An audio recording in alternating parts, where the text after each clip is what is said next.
Nagulat si Jinho nang makita si Gang Yua at napansin niya kung gaano siya natatalo sa laro.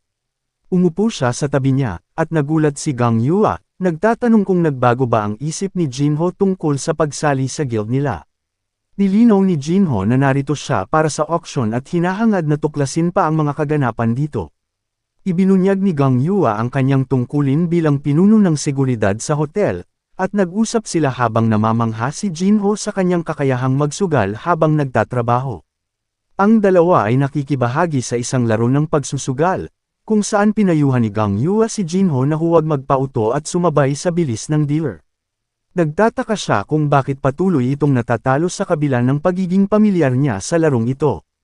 Nagpatuloy sila sa paglalaro, at kalaunan, ang swerte ni Jinho ay nagresulta sa panalo niya sa isang round, at sinabi niya na swerte iyon ng isang baguhan. Lumapit sa kanila ang dalawang manlalaro, at nakilala sila ni Jinho bilang mga miyembro ng Watch Dogs. Nagpasya siyang magpatuloy sa paglalaro upang mag-obserba at potensyal na tumuklas ng impormasyon tungkol sa mga fiend.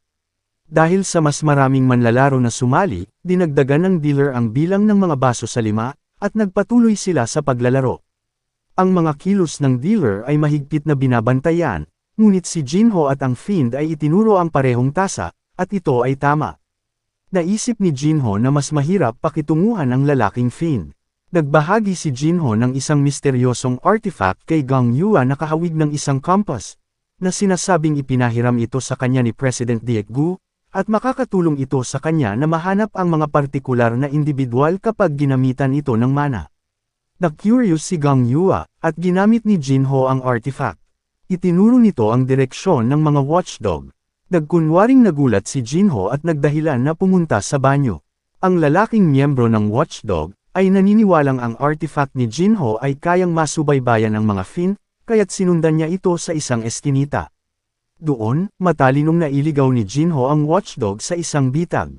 Pagkatapos, sinira ni Jinho ang compass, at nagtaka ang halimaw, naiintindihan na hindi ito isang tunay na artifact. Tinanong niya si Jinho kung sadyang dinala siya mula dito, at kung gaano kadami ang alam ni Jinho tungkol sa kanila. At sinabi sa kanya ni Jinho ang schedule nila bukas. Inatake ng fiend si Jinho, at nagulat si Jinho sa kanyang bilis at nagtaka kung siya ay isang accelerator user. Masyadong confident ang fiend at sinabi kay Jinho na hindi niya na maiiwasan ang susunod na pag-atake. Si Jinho ay nagpabitag sa kanya para umatake, habang siya ay nakapikit.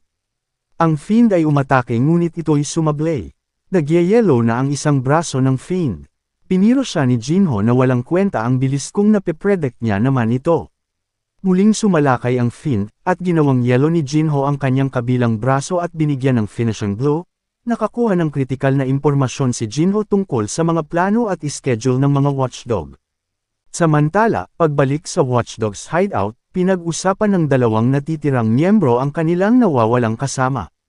Ang kanilang pinuno, si Arma, ay nagpakita ng kanyang listahan ng mga manlalaro na kasalukuyang nasa Las Vegas at na-identify si Jinho bilang isang may potensyal na banta.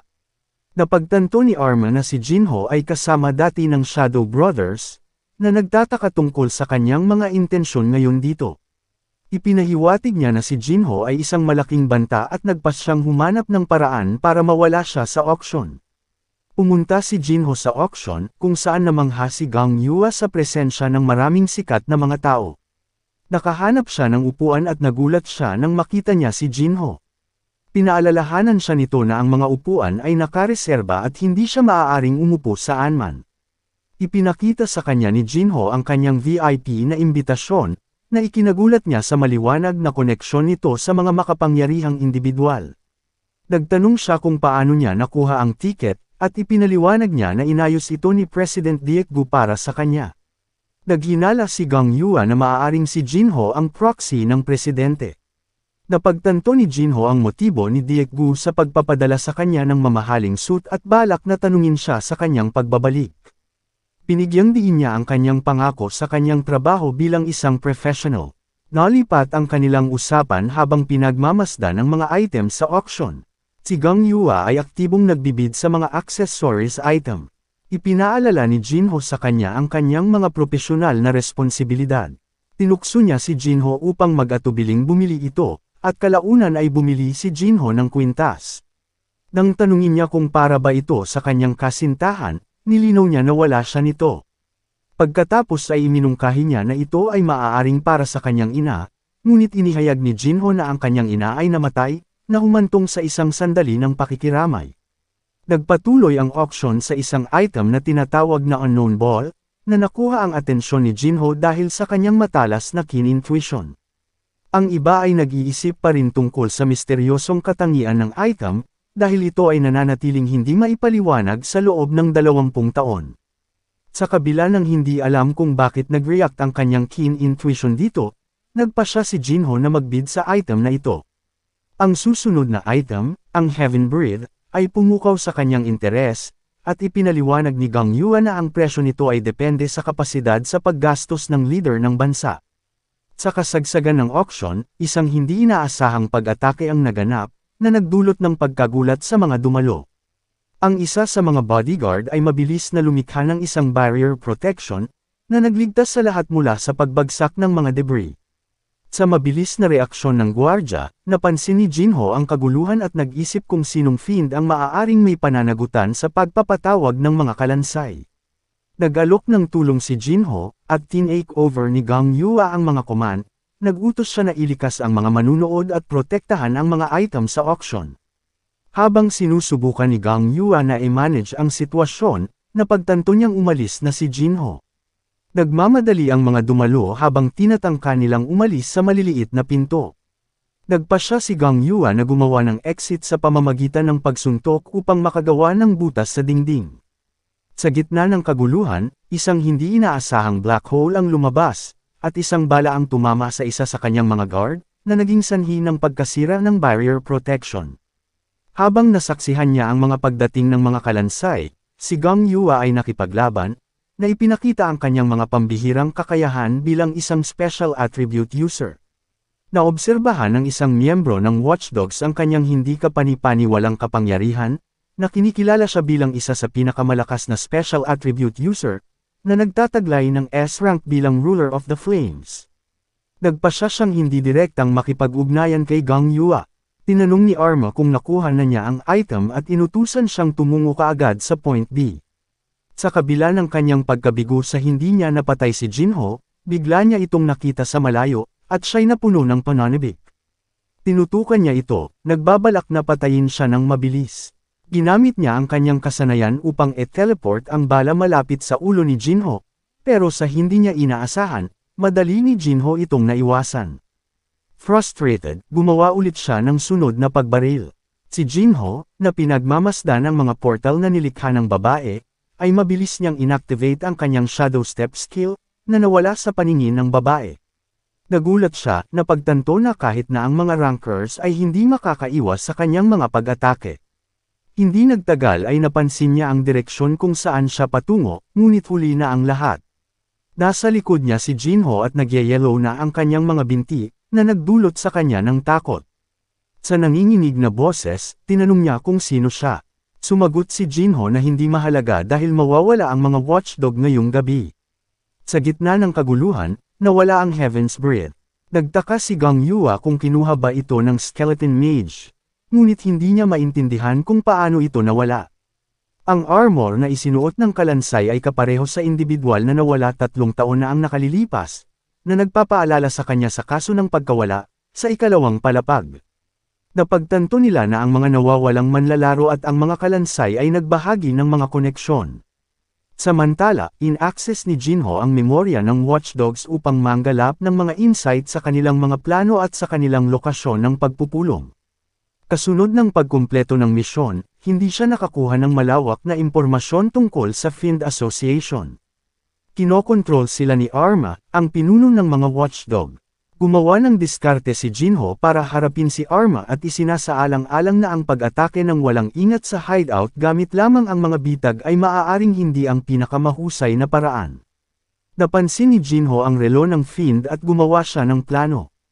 Nakatanggap ng mensahe si Arma na nagpapahiwatig sa isa sa kanyang mga subordinate ang sinusundan.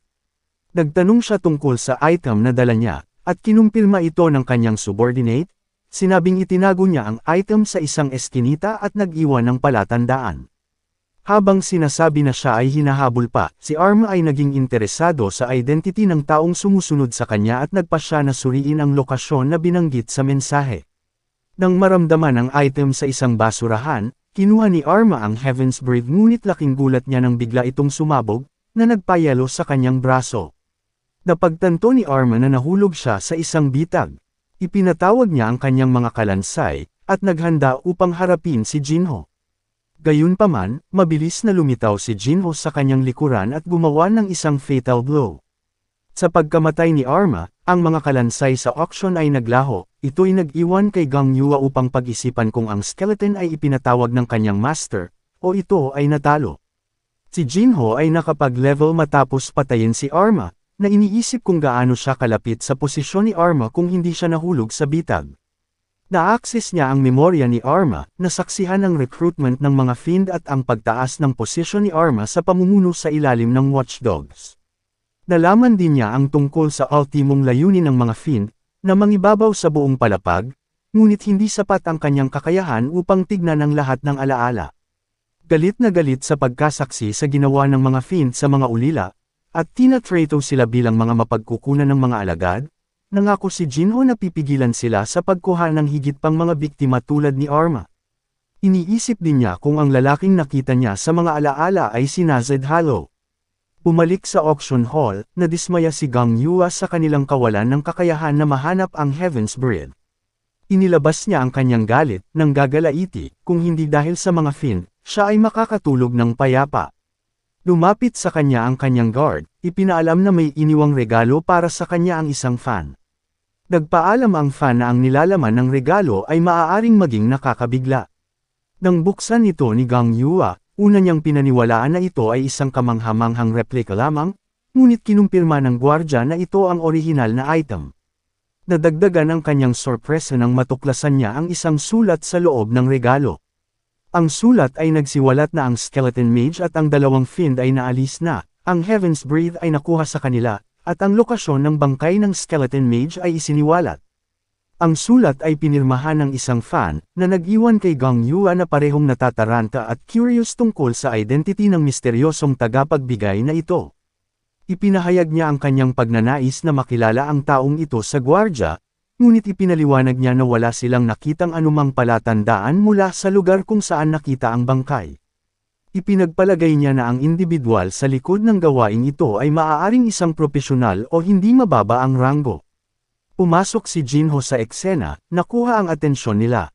Pinagalitan niya ito sa pag-alis sa kasagsagan ng emergency at pag-alis tulad ng ginawa niya sa kasino. Ipinaalam sa kanya ni Gang Yua ang tungkol sa isang misteryosong regalo na natanggap niya mula sa isang fan na nakuhang muli ang Heaven's Breath, na nawala sa kasagsagan ng pag-atake. Na-curious siya na makilala ang fan na ito at kumbinsido na siya ay isang makapangyarihang individual, at posibleng siya ay isang ranker. Sa pagtatapos ng auction, tinanong siya ni Gang Yua kung bakit nandito pa rin siya, at binanggit ni Jinho ang kanyang intensyon na kunin ang mga item na napanalunan niya sa auction. Nabanggit ni Gang Yua na sa susunod na mag-cruise ang landas nila, malamang na nasa ikalawang palapag na ito. Sinabi niya kay Jinho kung makakaakyat siya sa ikalawang palapag sa loob ng kalahating taon, bibigyan siya ng regalo, gayunpaman, kung hindi niya magagawa ito, kailangan niyang tuparin ang kanyang kahilingan. Alam na alam ni Jinho na ang kanyang kahilingan ay malamang nakukunin siya bilang miyembro sa kanilang guild, at tinanggap niya ang hamon. Tinatakan nila ang kanilang kasunduan sa isang mahigpit na pagkakamay. Nakuha ni Jinho ang dalawang item na binili niya, ang Unknown Ball at ang Quintas. Nagtataka pa rin siya kung bakit nag-react ang kanyang keen intuition skill sa bola. Gumamit siya ng mahika, ngunit walang nangyari. Itinago niya ito sa kanyang inventory at ginamitan niya ito ng mahika paminsan-minsan. Dumating siya sa Korea at sinundo ni Chae Son. Nagpapasalamat si Jinho na dumating siya para sunduin siya. Sinabi niya sa kanya na bahagi ito ng kanyang trabaho at pagkatapos ay tinanong siya kung dederecho sila sa asosasyon. May naalala si Jinho at binigyan siya ng regalo. Sinabi ni Jinho na hindi niya alam kung ano ang bibilhin, kaya naghanap na lang siya ng libro at hindi sigurado kung magugustuhan niya ito at tanging itong libro na lamang ang natitira. Natuwa si Chae Son at sinabing naghanap siya ng kopya nito kung saan-saan, pero sold out na. Sinabihan na lamang siya ni Jinho na gisingin siya pagkadating nila sa asosasyon.